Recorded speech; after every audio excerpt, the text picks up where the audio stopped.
Podcast do Transporte.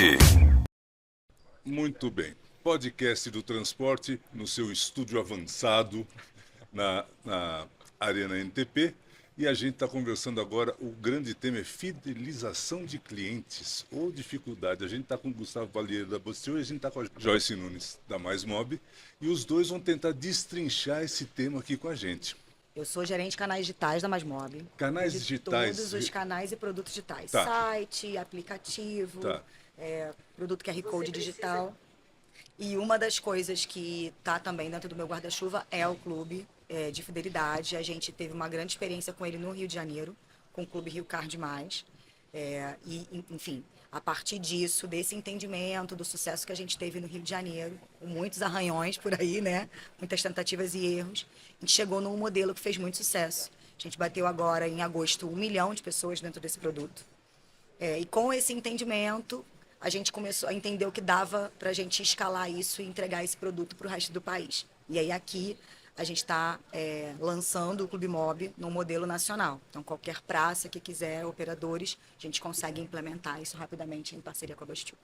Certo. E esse é um caminho aparentemente sem volta, porque anos atrás, quando falavam, olha, o transporte público ainda vai ter a possibilidade de, era assim, um sonho. Além de falar com o passageiro, com o cliente, ainda vai ter possibilidade de fazer ofertas, de fazer fidelização.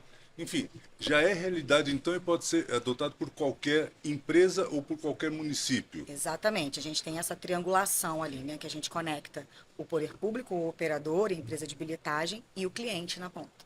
Então, uma das coisas que a gente falou ontem no painel é a maneira como a gente consegue migrar o entendimento do usuário para o cliente. Então, é essa passagem que a gente quer fazer. Né? Dentro do sistema de transporte, o que acontece? O usuário, ele só usa, ele tem que usar, é o que a gente entrega para ele, é o que tem, ele não tem outra opção. E dentro disso, ele tem todas as percepções, mesmo que o ônibus esteja limpo, o ônibus está demorando, ou mesmo que o ônibus chegue no ponto, o ônibus está sujo, tudo isso está muito conectado com a percepção desse cliente lá na ponta. Então, quando a gente começa a falar para ele, olha, a gente faz questão que você esteja aqui, e a gente quer que você continue com a gente, o mercado agora a gente está perdendo muito com, enfim, aplicativo de transporte, Uber Moto, tudo isso tem roubado o mercado de algumas linhas de ônibus, a gente sabe disso, algumas até encerrando. Então, a gente precisa que esse cara continue com a gente, que esse cliente continue com a gente. Então, a gente começa com esse primeiro modelo de transformar esse usuário em cliente. E isso passa por uma percepção de um olhar mais carinhoso, de uma devolução. Então, ele tem no mercado um consumo comum. Ele já consome um iFood, ele já consome e-commerce de outras maneiras, ou a maneira como ele consome em algumas lojas. Essas marcas, serviços e produtos que ele já consome fora transporte, já fazem isso por ele. E com o sistema de transporte ele não se sente assim. Então o clube vem um pouco para a gente trazer esse olhar de cliente e não mais de usuário. A gente tem dificuldade até, provavelmente aqui durante o podcast eu vou falar usuário muitas vezes, porque essa é a dificuldade que a gente tem, Sim. assim que a gente interpreta, né? Então a ideia é fazer essa transformação e isso passa por entregar para ele outras ofertas, outros serviços, descontos, possibilidades de experiências que talvez, principalmente para o público CD e ele não conseguisse ter e passa a ter com esse produto que está conectado com o dia a dia dele no uso do transporte público.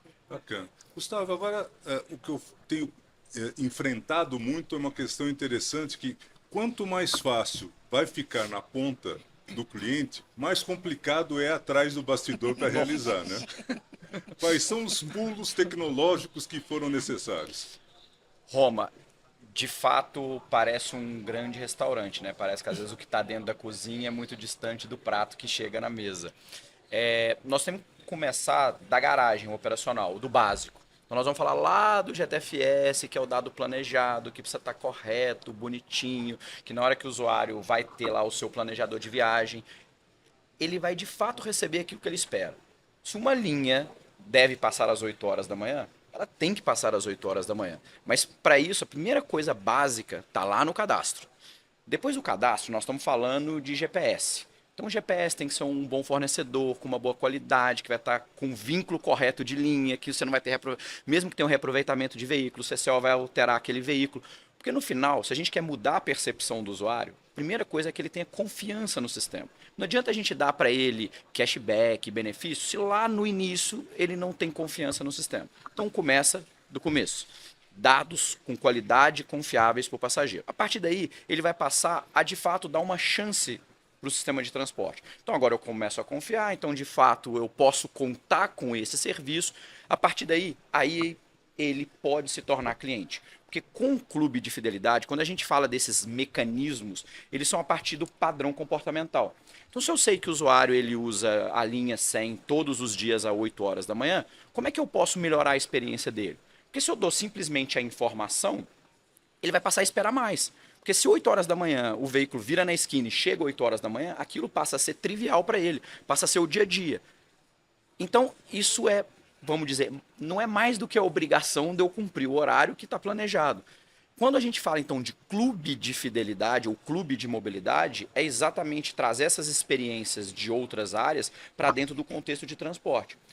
E que tal, então, naquela linha 100 que ele utiliza, se ele, ao invés de utilizar 20 vezes no mês, ele utilizar 22. Se ao invés de utilizar na linha 100, que ele está acostumado, tem a mesma linha 102 que passa entre a origem e o destino dele.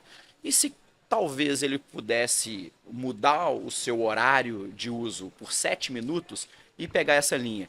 E se ele pegar então essa linha, ele ganhar, por exemplo, um desconto do Burger King de 50%? E se talvez ele ganhasse um cashback, que ele pudesse fazer a recarga do seu cartão com esse mesmo cashback? Então a gente começa a falar de um mecanismo que tem a ver com o padrão de comportamento dos dados e como que eu beneficio esse usuário. Esse usuário, ele é cativo do sistema? Ele está em tendência de queda? Será que ele vai sair do sistema? Ele é um potencial churn do sistema? Então a gente começa a conectar o básico, que é a informação do usuário, que está ali na palma da mão, com o padrão comportamental, a gente conecta todos esses elos, então bilhetagem eletrônica, GPS, dado do aplicativo, o dado do clube, consumo, padrão do consumo e como que de fato agora eu mudo a percepção dele? Como é que eu entrego para ele uma nova percepção com produtos que de fato interesse a ele? E aí ele começa a ter uma percepção então que o transporte de fato pode ser legal, pode ser algo diferente. Porque hoje a gente vê muitas pessoas que vão para o aéreo, vão consumir pontuação do aéreo, as grandes plataformas, isso quase que se torna parte do dia a dia. Fico ali checando, fica comprando, porque eu vou fazer agora uma compra na minha conta de fidelidade, porque aquilo passa a ser algo benéfico para a vida dessa pessoa. E aí, quando a gente conectar esse mundo de dados, é a mesma coisa que a gente está falando aqui agora. Basicamente, as vontades são as mesmas. A gente está lidando com recrutar cupom de jornal. Né? Mas, ao mesmo tempo, aí a gente tem uma coisa ancestral, que é a percepção do transporte. Porque se a tecnologia é recente, talvez do começo do século, né, que deixou de ser só algo mecânico de conta bilhete ao invés de cortar papelzinho e entregar. Se isso é tão recente assim, e também na cabeça dos operadores, há pouco tempo deixou de ser essa linha é minha, esses caras são meus, eu faço meio como eu quiser, troque prefeito ou não troque. Quer dizer, essa cabeça mudou na maior parte, mas não em todo lugar, né? E aí você vai falar com o cliente e fala, o ônibus é legal. Uhum. Ele vai te perguntar, você anda de ônibus? E aí acontece o caso de uma outra entrevista assim, ok, passamos a oferecer entrada de USB. O que aconteceu? Encheram do chiclete. Porque aquilo, se o ônibus atrasa, para que o USB? O USB é luxo. Então, assim, não querendo fazer o advogado do diabo, a fidelização chegar antes da qualificação, ela não corre um risco? Então, uma coisa que você falou, que conecta com o que o Gustavo estava dizendo, na verdade, quando a gente está falando da fidelização, ela é a ponta, né? De fato, você precisa ter o seu básico ali, porque isso sozinho não se sustenta. Então, previsibilidade junto com a conveniência, eu acho que é ali o que entrega para o cliente essa percepção de valor. Então, eu tenho previsibilidade, eu sei que horas o ônibus vai chegar, esse ônibus é limpo minimamente, né? Eu tenho uma boa relação com esse transporte e, acima disso, eu entrego um outro serviço, que é uma conexão, porque a gente está falando de uma conexão do transporte com o cliente. Então, de fato, não adianta eu ter um clube de fidelidade e o ônibus está atrasado e o ônibus está com um chiclete no USB. Isso realmente não resolve o problema todo sozinho. Mas no momento em que a gente compreende que eu tenho previsibilidade, eu entrego para o cliente o mínimo que ele precisa. Então, ele sabe a hora que a colisão vai chegar sem atraso. Eu entrei num aplicativo de planejador de viagem, eu sei que horas aquele ônibus está chegando. A gente tem um serviço que é decente, né? Um ônibus limpo, sem estar caindo aos pedaços, tudo isso é parte do básico que você entrega. Mas ainda assim, o que acontece hoje é que, mesmo com tudo isso, muitas vezes esse cliente tem, é o que você disse, essa é uma percepção ancestral. Então, ele vai continuar colocando a culpa no sistema de transporte. E aí, nesse momento, quando você entra com o programa de fidelidade, você dá uma outra leitura para ele de interação. Então, se o Gustavo deu o exemplo ali da a linha 100, que você pega todo dia às 8, ela está super cheia, que você pega às 8. Se você consegue estimular esse cara aí para 102 e a 102 tem uma taxa de ocupação um pouco menor e consegue fazer esse equilíbrio, aí você está entregando uma experiência diferente. E essa conexão dele saber, porque o clube de fidelidade não é só entregar cashback ou entregar um desconto do Burger King. Ele está conectado com uma indução de comportamento. Então, eu vou migrar esse comportamento do cliente da linha 100 para 102 às 8 da manhã, porque ele faz o mesmo trajeto e aqui eu tenho uma taxa de ocupação menor. E aí a gente começa a estimular e gerar essa percepção de um serviço mais bem prestado. Fazendo uma relação com as empresas de aviação, todo mundo adora a fidelidade, os pontos. Mas na hora que chega no aeroporto e o voo é cancelado, não importa absolutamente nada.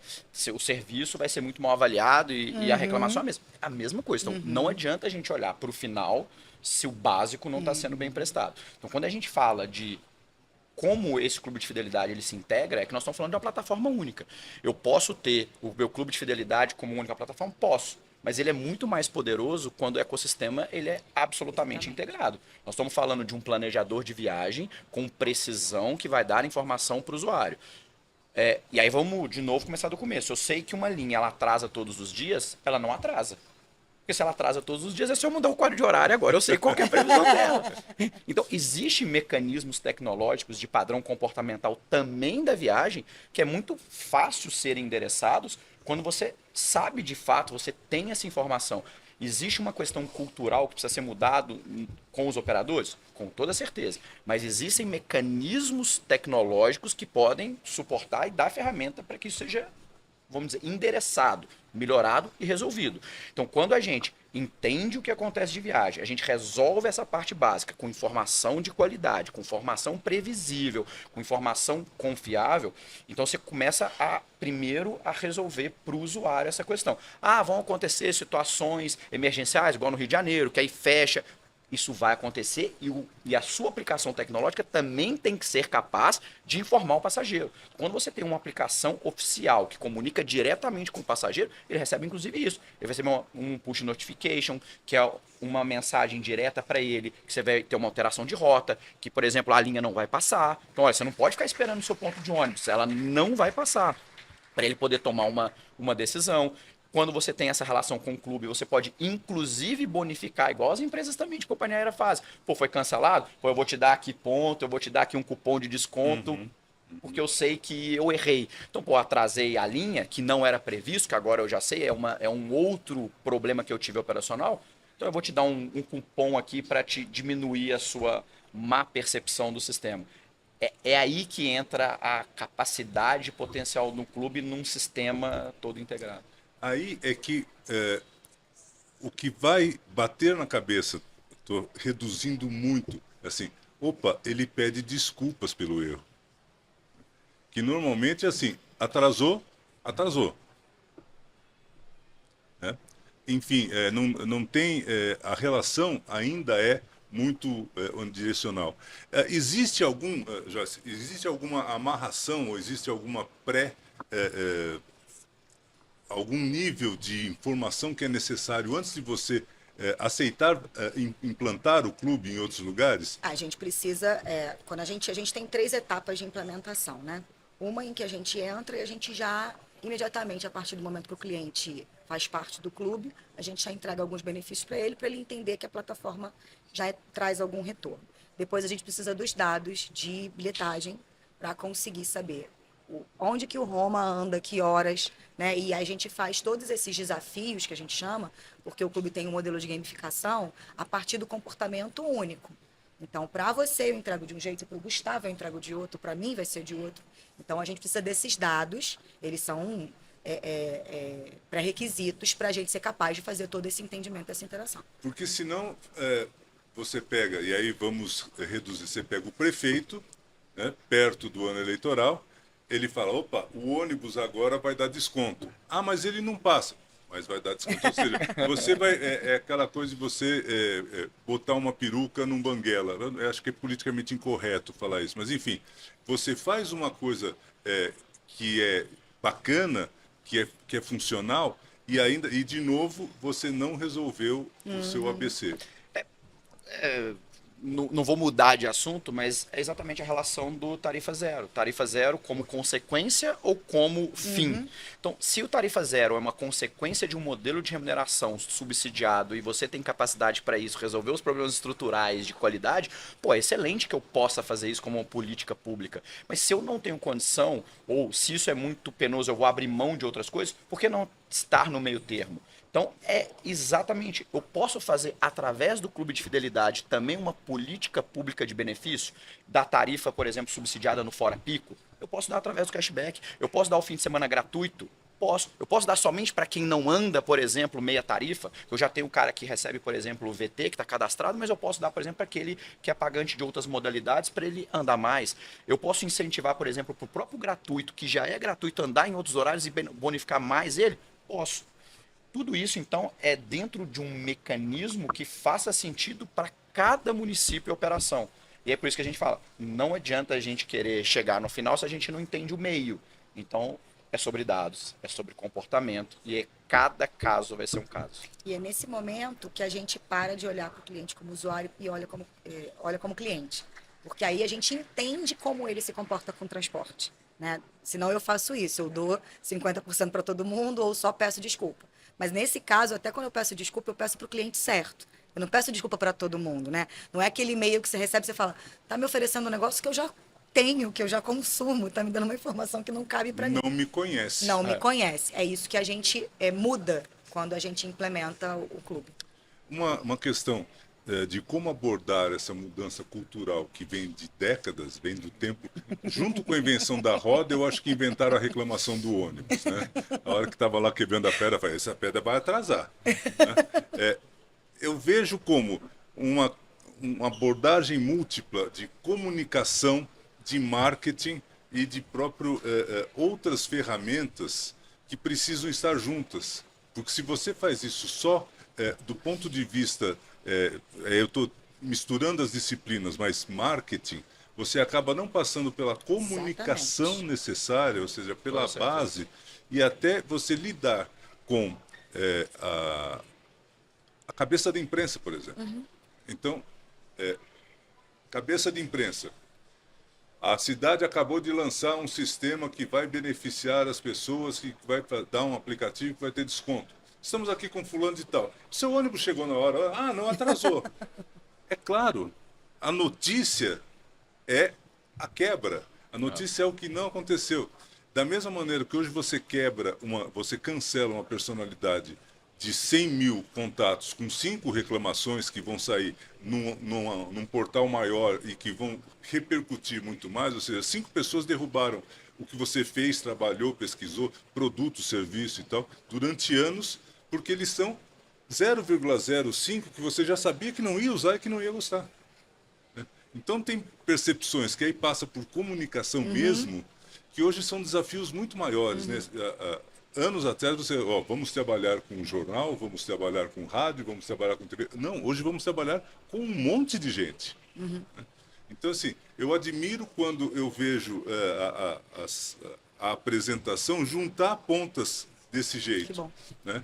Então, assim, é um desafio também de comunicação. Né? E quando você falou com o Gustavo, acho que foi a primeira pergunta, sobre é muito bonito para frente, mas como é o bastidor. Mas aí essa parte também é bastidor. E a gente não está falando só de dados de previsibilidade, eu tenho o bastidor dessa operação. Então, como que eu me comunico, que oferta que eu entrego, o que que é importante para você. Então, o Burger King pode não fazer a menor diferença para você, mas faz para ele. Então, esse entendimento também passa por a comunicação ali, ela não estou falando de publicidade, eu estou falando de me comunicar bem com aquele cliente em específico.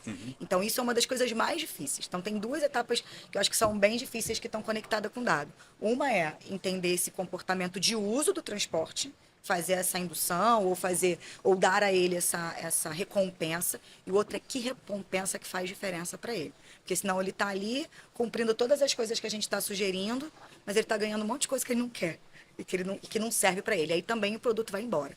Então é nesse sentido que a gente aprendeu muito lá no Rio de Janeiro, né? O que funciona, o que não funciona, como é que a gente se comunica com ele de perto também. Tem muito cuidado com isso. Às vezes, a gente tem um processo de comunicação dentro do produto bem forte. Então, você entrou, eu falo alguma coisa com você, te mando alguma coisa personalizada, mas eu gosto muito quando a gente vai a campo e faz um tete-a-tete com esse cliente e entende, isso muda tudo. A gente fez lá no Rio agora uma ação nas barcas, porque a gente fez uma campanha de 1 milhão de clientes, e o que voltou para dentro de casa de percepção, que a gente não fazia ideia, foi rico demais. Então, em algum momento, essa comunicação não pode ser só digital também. Aí eu sou um pouco old school em algumas coisas, sim. porque eu acho que eu preciso ir lá e falar, e aí, como é que é isso com você? E isso também passa pelos nossos relacionamentos com os parceiros. E eu não estou falando de transporte, eu estou falando dos parceiros do clube. Aí, deixa eu pegar esse gancho, porque é muito importante que o usuário, não é como se alguns reclamassem porque são alguns poucos chatos. É porque a percepção deles é que tá ruim mesmo. E eles estão corretos. Então, a grande questão é, ok, que ferramenta eu dou para eles poderem comunicar e mudar a percepção do sistema? Quando a gente pega, por exemplo, as plataformas da Bushu, via de regra, a gente tem entre 50% e 70% de usuários ativos da quantidade de cartões que são utilizados no sistema. Então, nós estamos falando que a grande absoluta maioria dos usuários do transporte coletivo que usam cartão, eles estão como usuário ativo nos aplicativos. Por quê? Porque no nosso modelo, a gente trata de aplicativo oficial do sistema. Então, a partir do momento que o município operador ele se apropria da marca dele para comunicar diretamente com o passageiro, a primeira coisa que o passageiro fala assim, esse é oficial? Então agora eu posso reclamar. Então, se está falando que vai passar às 8 e não passar, ele está me falando que é oficial, então eu não estou numa outra plataforma. Então, a gente começa...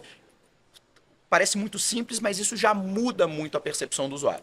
Quando a gente vai para o segundo elo, eu permito que, como eu tenho essa plataforma oficial com esse volume de usuários, que eu faça, por exemplo, uma pesquisa de satisfação dentro da plataforma. Ao mesmo tempo que eu posso ir no analógico para quem não conhece, eu subo no mecanismo digital que está todo mundo utilizando. Eu posso usar o clube, por exemplo, para dar um cupom para incentivar essa pesquisa e capturar mais percepção? Posso. Eu posso criar um mecanismo, por exemplo, de índice de satisfação que vai ficar vinculado ao modelo de remuneração do sistema? Posso. Então, quando você passa a ter um mecanismo que você abrange a maior parte dos seus passageiros e você de fato tem um mecanismo de escuta e conversa ativa com ele, isso muda tudo. Então, quando a gente fala do clube, o clube não é um programa de fidelidade. O clube é uma plataforma única de mobilidade. Nós estamos falando de planejamento de viagem, venda de crédito e benefício. E no final, isso tudo se resume à comunicação com o usuário. Muito bom. As possibilidades acabam sendo infinitas. Eu hoje fui obrigado, não porque eu não gosto de transporte público, mas porque às vezes ele é menos, ele ainda não é tão previsível dentro de uma cidade como São Paulo. Mas aí o Uber não atendeu, vamos de ônibus. Aí peguei no terminal, ele fez no horário certo, ele fez com o trânsito certo, só que ele tinha um problema, que eu conheci no momento.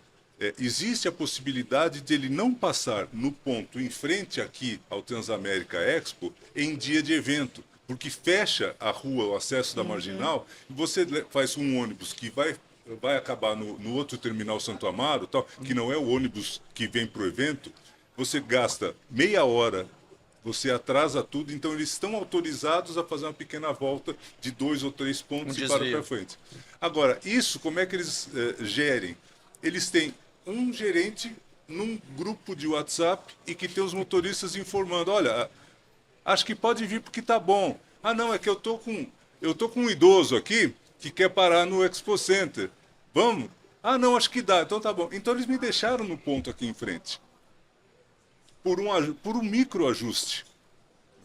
Então hoje isso está tão mais no detalhe do detalhe, que isso, por exemplo, melhorou minha percepção. O fato deles voltarem a parar no ponto que deveria ser o certo, depois de ter a oportunidade para a linha de fazer uma curva e chegar no horário. Quer dizer, essa micronegociação, eu acho que é uma coisa que empodera o ônibus, o próprio ônibus, e a partir do momento que a informação está com o passageiro dentro do ônibus, isso fica muito mais rico, né? Com toda certeza. E aí, quando a gente fala de uma plataforma única, a gente já tem exemplos de cidade que, tanto para o deficiente, ele pode avisar o embarque, porque ele não sabe se o ônibus que está chegando, por exemplo, é o dele. Então, isso pode estar conectado no módulo do motorista e o módulo do motorista vai avisá-lo. Da mesma forma que esse mesmo módulo do motorista, quando você tem linhas que já são passíveis de desvio, porque a ferramenta já possibilita os desvios, que o motorista entra em contato com a central para falar: não vou executar o desvio. Então, por exemplo, eu vou executar a linha principal, eu vou executar o desvio. Então, do ponto de vista tecnológico, isso já é possível. Então, obviamente, vão ter os fornecedores corretos, que vai ter que ter toda essa abrangência, mas isso é possível. E no final, para o passageiro, nada disso importa. Importa funcionar. Importa para ele que seja executado. Então, quais são os procedimentos e como as empresas elas apropriam tanto os funcionários como as equipes de garagem e os fornecedores para que no final eles entendam que o negócio não é o ônibus do veículo, o negócio é o passageiro. É aquela, também é uma máxima, não adianta, qual é a diferença se é um ônibus elétrico novo ou é um diesel antigo, se eles estão no mesmo congestionamento? Ou, ao contrário, se os dois ônibus estão indo bem, para mim tanto faz se ele é diesel, se ele é elétrico, se ele é movido a bagaço de cana, hidrogênio ou coice de mula. O que interessa é que está andando. Então, essa percepção da não percepção, né, também é uma coisa com que lidar. Porque o que ele quer no final é só se deslocar do ponto de origem para o destino dele com a menor interrupção possível ou sem nenhuma, de preferência, né? E o que é muito importante é a gente entender que tem níveis diferentes de percepção. Não tem como eu falar, por exemplo, do veículo elétrico quando eu tenho, por exemplo, um veículo que chove dentro dele. Então, nós vamos falar de cidades que literalmente ainda chovem dentro do veículo. Então, a discussão não é sobre eu ter um veículo elétrico que é de fato mais confortável, que ele pode ser com menos, né, barulho, você pode ter as questões ambientais, que aí vai ser uma política pública. Isso é uma outra discussão. Então, vamos voltar de novo para o básico. Eu consigo mudar a percepção através das informações, o veículo tem um mínimo de qualidade, ele é previsível. E aí, novamente, clube é sobre este entendimento. É a gente falar de informação, é a gente conseguir integrar, entregar e o passageiro ter previsibilidade. Então, quando a gente vai falar sobre módulo, quando a gente vai falar, eu posso ter esse benefício, inclusive, dentro desse ecossistema? Posso. Mas é essa a prioridade agora? É isso que eu preciso entregar? Então, quando a gente fala de clube, cada caso vai ser um caso. Às vezes, para uma cidade do interior, eu vou entregar simplesmente uma informação para o usuário e o benefício que ele vai ter, às vezes, é um do governo federal, que ele vai ter ali um cupom para ele fazer a vacinação antecipada para o filho dele. Então, às vezes, vai ser uma microativação que vai fazer sentido para aquele contexto. E, às vezes, num município como São Paulo, você vai ter um clube operando na sua plenitude, com integração com o motorista, com cashback, para ele descer um ponto depois, um ponto antes, que vai ter ali uma ação gigantesca de um determinado parceiro comercial que sabe que ele pode executar. Então, de novo, entendimento e aí o caso específico da realidade local. Tocando a conversa que está muito boa, só exemplificando, numa outra entrevista que a gente teve aqui, eu batizei de calça do irmão mais velho o caso dos ônibus, né? Que o novo é substituído, aí o velho vai para uma cidade mais ou menos do mesmo porte, com 10 anos de uso, é o irmão mais, né? O segundo irmão usando, aí o irmão usa, aí o mais novo cresceu, já está no tamanho de usar aquela calça, vai para lá, então cada um vai herdando a calça, ou seja, cada cidade vai herdando o ônibus que já foi novo e que vai chegando no ponto em que chove dentro dele.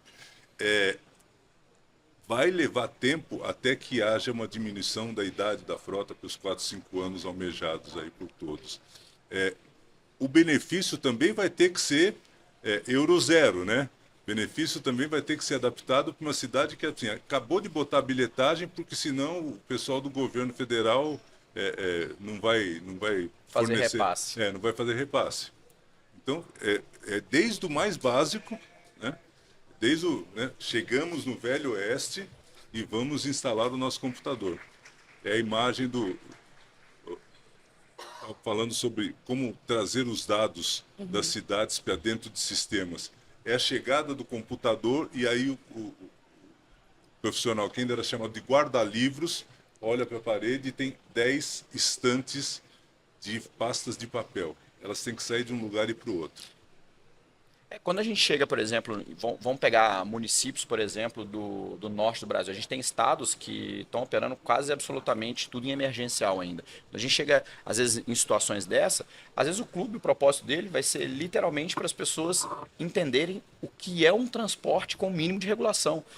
Pô, então, ao invés da gente entender o padrão no início, beleza, e se a gente simplesmente der ponto para todo mundo? Faça cartão.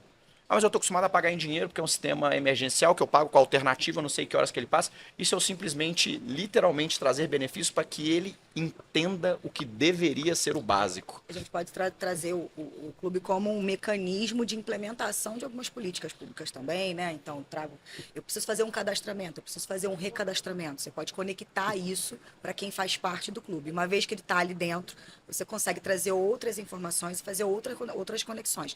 Então, além de trazer uma experiência melhor para o cliente, sobretudo ele pode ser um produto de auxílio para implementações, não só de políticas públicas, mas de bilhetagem, enfim, todos esses processos que são necessários. E a gente está o tempo todo falando aqui no final, não só de comunicação, né, mas de informação, de como a gente usa essa informação. Porque a informação parada ali no lugar, ela não gera absolutamente nada. Você tem o dado ali simplesmente. Então, acho que essa troca e essa maneira de ver diferente, porque de novo, né? O clube não é só cashback. O clube é uma ferramenta de auxílio para aquela região fazer uma implementação de um novo relacionamento com esse cliente. E aí esse relacionamento depende de como aquela região está naquele momento. Então, para o Rio de Janeiro, eu tenho uma necessidade que já está muito mais estruturada, aqui em São Paulo também, mas quando eu vou para o interior ou quando eu vou para uma cidade que acabou de receber a calça do irmão mais velho e eu preciso implementar a habilitagem pela primeira vez, ali eu tenho uma outra ação. Na outra está numa segunda etapa. Então, para cada um desses lugares, a mecânica ela é comum, mas a maneira como você a utiliza e o objetivo final da utilização daquela mecânica, ela pode ser completamente adaptada para aquela realidade. Tá, só uma coisa. E a pessoa física que está atrás dessas decisões? A gente viu um maravilhoso mar de oportunidades. Quem decide, com que informação decide como vai acontecer? Ou seja, a partir do momento que a implantação do clube é feita em uma determinada cidade pequena em que o secretário do transportes, inclusive, nunca fez transportes na vida, ele é o primo de alguém que está lá. Vocês continuam dando esse apoio para falar, olha, você pode fazer desse jeito, desse ou desse? É aí que o dado vira informação. Né? A gente vai entender como é que são os dados daquela região, as necessidades dele, e a gente faz justamente esse auxílio. Então, o machine learning que está atrás dessa ferramenta vai ajudar justamente nisso. Então, aquela cidade, aquele secretário que sentou e falou, a gente precisa implementar isso aqui, ele tem algum objetivo mínimo. E é em cima desse objetivo mínimo que a gente vai trabalhar e dali a gente vai entendendo quais são as outras possibilidades que a gente tem para entregar. Esse auxílio a partir da implementação é fundamental, porque o sucesso do clube só acontece quando a gente consegue entregar um resultado final positivo. Porque né? senão o problema vai ser do clube, né? Exatamente. Não, e às vezes você vai descobrindo outras coisas que são possíveis e a próprio retorno do cliente vai fazendo o molde de como isso vai sendo, vai avançando. Aí é até legal de citar a origem do clube, né? Porque quando a gente fala do clube de mobilidade, a gente fala lá dos primórdios da Ecobônus, que era para ser o propósito de um programa de fidelidade para o transporte. E o que acontece é que a Mais Mob, lá atrás ainda, como Rio Car, ela entende como executar. Então, desde o início, a Joyce liderando o processo, a execução da parceria, a execução com, vamos dizer, com esse cliente, ela é tão importante quanto a sua plataforma tecnológica que faz o bastidor, que viabiliza essa comunicação direta. Mas se você não tem uma operação de parceria, e a parceria ela não é única e exclusivamente lá com os parceiros, quando a gente fala operação de parceria, é com esse cliente também, com a prefeitura, com o contratante. Porque se você não opera isso de fato, isso fica muito distante. Isso vira um mero algoritmo que está trabalhando com regras. Se acontecer isso, faça isso. Se acontecer isso, faça isso. Só que cada usuário ele é único. Cada cidade é única.